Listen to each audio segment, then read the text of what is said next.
Alors, salut la famille, bienvenue à la 4e capsule de cette formation sur la vision du Copac. Alors, je disais simplement que les aînés, et puis bon, je tiens mon téléphone parce que j'ai des informations sur la vision du Copac, d'ailleurs toutes ces informations qui vont être sur le Copac Média Magazine, toute cette formation-là, tous les détails sur ce qu'est le Conseil panafricain, ce que le Conseil panafricain est aujourd'hui, va être présent dans le Copac Média Magazine parce que c'est une stratégie imaginée justement pour ramener tous les souvenirs et toutes les réalisations et en fait tout le profil du Copac au sein de magazine pour qu'il puisse être consulté. Alors, on va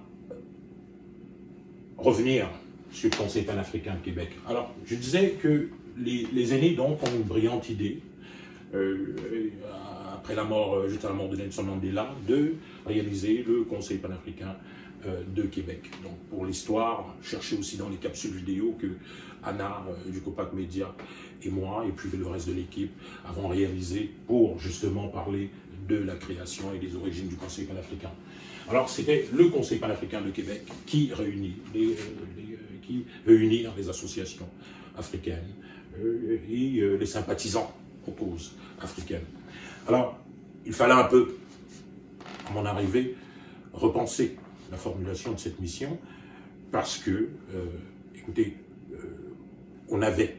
directement en partant quelques misères, quelques difficultés avec la ville de Québec. Et puis, pas seulement avec la ville de Québec, avec aussi certains Africains, certains Afro-descendants qui ne se reconnaissaient nécessairement pas trop dans le terme africain. Bon, en réalité, africain englobe même la plupart des gens qui ne se pensent pas africains, mais il fallait cette définition, il fallait le monde n'était pas nécessairement à l'aise, notamment certains Haïtiens, qui sont très importants dans la mission que le Copac veut faire, dans la mission que le Copac veut se donner. Ils sont très importants dans cette mission-là, donc il fallait quelque chose de plus inclusif. Hein, et juste dans les termes d'une mission, c'est important, parce que dans les termes d'une mission, ça nous place aussi dans un autre profil, dans de meilleurs rapports aussi même avec la ville, avec la communauté urbaine de Québec, qui